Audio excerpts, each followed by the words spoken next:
Hello there and welcome to Herman Manyora's YouTube channel. My name is Jedel Kabira. Absolutely excited that you're here for political conversations that are very simple, truthful and biased, with Herman Manyora, who puts them across in a hard-hitting way. You're back. How are you?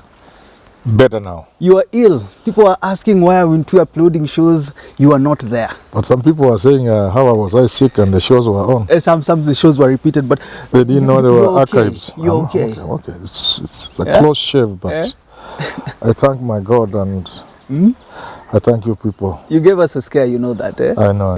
But it was bad. Yeah, it was bad. But now you're okay. You're recovering. Simba Merudi. Simba! Conversation for today, it's all about finance bill, budget this week. People are saying crack the whip. ODM members did not go to vote. On the other side, Gathoni wa Mushomba, you voted against UDA. What is your general assessment from how the proceedings were in Parliament? Because ODM is coming out and saying they did not even know the Speaker was going to make the announcement of the voting that day. You know, we don't have a Parliament, and I've said this many times. If you look at the design of our constitution and read even the intent, the thinking behind the structure that is our constitution, the organ of governance, the people were to be at the center of their governance. And that's why so much power was given to Parliament. Indeed, parliaments all over the world have a lot of powers, but this one of our specific. But Parliament over the years has refused, even under the old constitution. They have refused to use their powers. How so? Because now it's all about parliamentarians making this decision. They have no voice on anything. You didn't hear Muhammad Ali, Ndidi Nyoro, they gave their voice. Which voice is this? Wamushomba going defying the president.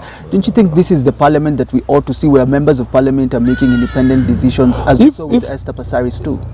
I mean, you can pick one or two isolated people for one or two reasons. But basically, as an institution, parliament is not there.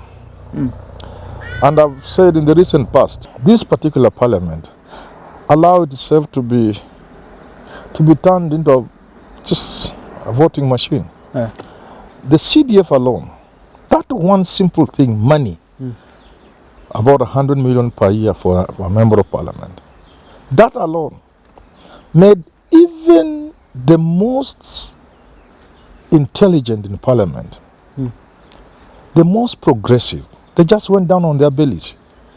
I looked at people I respect, who should have stood up and said, in defense of the law, the Supreme Court, all the way down from the High Court, has ruled that CDF is unconstitutional, will not allow anybody from the executive to use it to bias. They were all there in Mombasa, shouting like boys and girls. Both Azimio and Kega. Yes. So what parliament do you have? You don't have parliament. Whose responsibility is it now to make sure Parliament is independent? Is it the Speaker, Moses Wetangula, and is he playing his role well? Because according to ODM, Babu Wino says they did not even know the voting was even me. Even I've not been following things because I've been unwell. But I was rather surprised. A matter of such a national importance as voting on the finance bill, how can Moses Wetangula? I don't have the details. How can the Speaker just change like that? We will be voting on this bill next week. Then a few minutes later, we are voting. You can't run a country like that. I don't have the details. So let me give Moses Wetangula the benefits of doubt. But if what he has done in the past is anything to go by, history is going to be very harsh on Moses Wetangula. Very harsh. How would you compare him with other speakers? There have been speakers in this country. There was Kaparo was a speaker. Granted, he worked under very difficult circumstances where he might have appeared to have been a Moi person. But you could see a speaker, Francis Ole Kaparo. And then there was Marende. I've given this example of Marende. I have said Kibaki went into his presidency in 2007, starting in 2008, with very few MPs. ODM had the entire parliament. Marende was an ODM speaker. There were instances when Parliament would have paralyzed government completely and sent Kibaki home. But Marende never did that. It even surprised me when Uhuru failed to take Marende back as speaker and took this, I don't even know say who. Yeah. Surprised you? It surprised me. We take things too far in this country. Is it a question now of parliament, or is it a question of the opposition? When you look at It's not how opposition, things it's are? parliament. Because you look at opposition, they are not in agreement with some policies that are being given by their party leader. What does this mean? Is this a question of parliament really, or is it the opposition that is not as strong as it's supposed to? It is the institution of parliament that has not occupied its space. From where do you observe? You know, Parliament has so much power. They can support the president, especially those from his party, but they can also knock sense into the president when it's going wrong. They can tell the president, we have read the mood in the country. And this bill, this particular budget of this year, is alienating you from the people. We don't want to help you go down, because you are a man people love. We will be failing our duties as your friends and leaders from your party if we don't tell you the truth. So from what you're saying, you're in some way in agreement with Gathoni Wamuchomba, because she defied UDA. She said this is not the people's budget or Correct. finance bill. Is this what you mean? She's bold, but again, you can never trust Kenyan politicians. Yeah.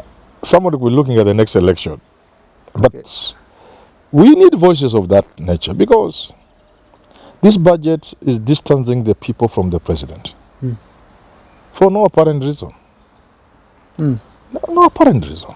Now, let's go to Raila Odinga, who says they're planning to stage anti-finance bill protests, I think next week. This move is supposedly supposed to help Kenyans, or the president reluctant when it comes to pushing this bill. Of course, it has been passed a waiting committee. Is this something that can help Kenyans?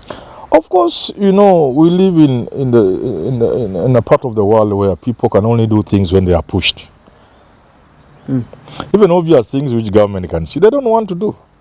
Even obvious things which the president can see, he doesn't want to do until he's pushed. So if Raila is going to the streets, he'll be supported by many people. I may not like it myself. But wait and see the sort of support Raila will get if he goes to the streets. And therefore the president is inviting trouble for himself for no apparent reason. Are you saying Raila is still in contact with the people, or is it the president that is detaching himself from the people? You see, they work the same way. You know, one loses, one gains. You have the people, but you are chasing them away. So they are looking for a home. Ruto is chasing his people away, his children. And it's raining. And Raila has a home, the house. The people go to the house for shelter. Which is warm. Which is warm. Yeah, that is how it works. So if Ruto fails to see this, I don't know where he gets advisors from. Do you think Ruto has time to get his people back? Is this the situation now that he might be thinking, look, we need to fix the country first, and then we'll play politics later? Is this a kind of way of dealing with the situation when it comes to empty coffers? You see, all these things in the budget, all these things, you don't even be an expert. Even this housing thing. See, I knew they'll reduce, I told you. Yes. These are tricks they play. You start up, then you appear benevolent and reduce. I said that. Yes. They can even reduce it, remove it altogether. They can remove from... As I said, I knew these are cheap tricks the government is using. These are tricks you can play on kindergarten children. Make people not angry, adults. Then be benevolent. Yeah, benevolent, now from 3 to 1.5. But even his advisors, including some professor who is incoherent, talking about budget, that 1%, 1.5, it's now a tax. It's already an illegality, because it has not been submitted to public participation. What was... Where is Okiya Mtata? This is so simple for Okiya Mtata. What Parliament submitted to the public for engagement in what is called public participation was the housing levy. The 3% one. Because there are even some people who may not have liked it. But the fact that it was now a saving, anyway, I can live with a saving. Anyway, if by the time I retire in 25 years, I can get another 800,000 of mine and 1.6, anyway. But what is now is a tax. That was not subjected to public participation. That is an illegality already. So where are these advisors around the president? These are useless fellows. They're the ones making him detached from the people. Yeah. You know, if you want to help somebody, you tell them the truth. They will hate you. One day, let me share a secret which I have never shared. Yeah. One day somebody approached me and told me the deep state wants to work with you as a think tank. And it was a very serious meeting. I looked at that lady, I told you, who sent you? She told me these are faceless figures, but you know who they are. And their benefits, oh, of course. Good benefits. But then I asked her one question. If in the course of advising, I tell them the truth, will they like it? What she told me left me. I think I've only told 2 people. My close confidants. You are now the third and the public. What she told me sent shivers in my blood. She told me these are very bad people. Tell them the truth. Because should something go wrong and they associate you with that failure, you can pay for it. Of course, they never engaged me finally. Okay. But I learned something. And what I'm trying to say, I think many people around power fear power so much they can never talk honestly. And it's made worse by the leaders themselves. The moment you try going in the side of advice, they just stand up and go pick their phone. They don't want to listen to anything that they don't think. The leaders themselves. So therefore, to be an advisor, you must be a very intelligent person. Tell me, how long can the president last as president if he's totally detached from the people that sort of elected him and those that even didn't? How long can his reign last? In a general way or in a particular way to this government? To this government in a particular way. Let me be very categorical. If Ruto doesn't change his ways, he will not get it to 2027. I've been making this statement and again changing. When I see the blunders Raila is making, I say now Ruto has an easy way. Okay. But I'm telling you, why it may not necessarily be so even if Raila were to make blunders. This ball is being tossed from Raila to the court of public. You know, the president can be prosecuted, impeached, he can be opposed by the opposition, Raila Odinga. That is very institutional, very formal. You sanction the president, you impeach him, not necessarily impeach him to go home, but telling him this is wrong, what. That's a game. It's a normal game between politicians. Yeah. But these people must take care, especially President William Ruto, that this ball does not leave his and Raila's hands. This ball is between Pap Raila, Pap Ruto, Pap Raila, Pap Ruto. Pap to the people. They truly regret. And I fear this is where this ball is going. With this budget? Yes, this budget will bring this government down. It shows the intransigence of government. It shows a very uncaring government. A government that doesn't care and doesn't listen. A government that is completely out of touch with the reality. Because the things that this government is saying through this budget, I don't even understand them. Why do you, at a time of serious financial crunch, push your budget to 3.7 up from 3 or something like that?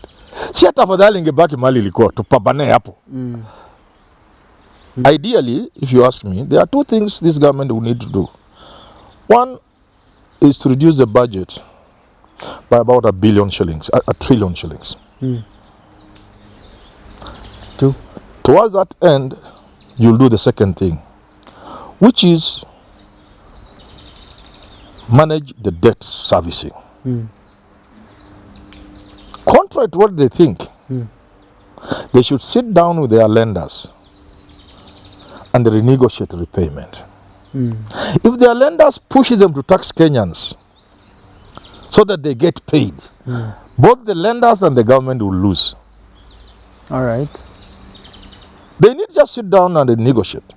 Government, even within the country itself, government can look from different corners of the country and raise resources other than taxing people, but reduce the debt. And then there are so many stupid things. I know English. You know, I teach English at the university. Yeah. And I'm a communication expert. But I must say there are many stupid things in that budget. And I've said this many times. Of course. Just take the budget today. Take them to, take them to Olympic primary school in Kibra. Class 8 students. That they are called grade 1 these days, whatever they are called. Class 8, grade they are 8, grade 7, whatever. This another stupid thing. Give them a copy and tell them, mukae chini ya miti kila mtu na soda, mkiangalia hii budget. What we are trying to look at is what a poor country like Kenya can avoid, can remove from this budget, so that we reduce it, so that we don't tax Kenyans. All right. Come back after an hour. You'll be shocked. Class 7, class 8 children, they will tell you what is this one doing in the budget of a country that is under economic strain. Hii na inafanya nini? Hii leo mmeintroduce ya nini? You have seen some of those things. Yeah. I've seen them. I hope Richard will come with his cousin. And that's where I was going. Richard Manyora will come talk about business with you, because I'm only for politics here.